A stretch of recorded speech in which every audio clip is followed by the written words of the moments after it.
ഒരിടത്ത് ഒരു പണ്ഡിതനുണ്ടായിരുന്നു. തൻ്റെ അറിവിൽ അയാൾക്ക് വലിയ അഹങ്കാരമായിരുന്നു. ഒരു ദിവസം ആ പണ്ഡിതന് പുഴയ്ക്കക്കരെ പോകേണ്ട ഒരത്യാവശ്യമുണ്ടായി.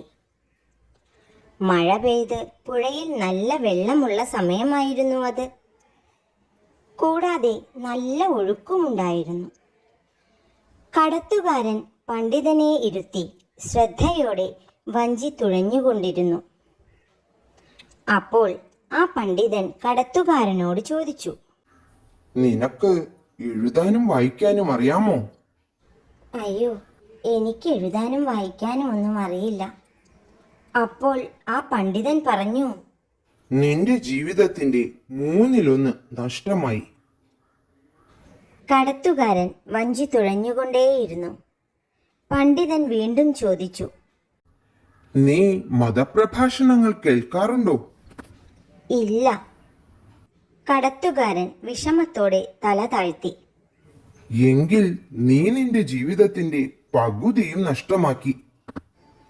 പണ്ഡിതൻ അഹങ്കാരത്തോടെ പറഞ്ഞു. ആ സമയത്ത് അവിടെ ശക്തമായ കാറ്റ് വീശാൻ തുടങ്ങി. അത് വഞ്ചിയെ ഉലച്ചുകൊണ്ടിരുന്നു. വഞ്ചി മറിയാതിരിക്കാൻ കടത്തുകാരൻ പാടുപെടുന്നുണ്ടായിരുന്നു. പണ്ഡിതനും ഭയമായി തുടങ്ങി. ആ സമയം കടത്തുകാരൻ പണ്ഡിതനോട് ചോദിച്ചു, അല്ലയോ പണ്ഡിത ശ്രേഷ്ഠ, അങ്ങേക്ക് നീന്തൽ അറിയാമോ? ഇല്ല, എനിക്ക് നീന്തൽ അറിയില്ല. പണ്ഡിതൻ പേടിയോടെ പറഞ്ഞു.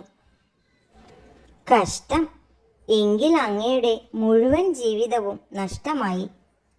അതു പറഞ്ഞുകൊണ്ട് കടത്തുകാരൻ വെള്ളത്തിലേക്ക് ചാടി നീന്തി രക്ഷപ്പെട്ടു.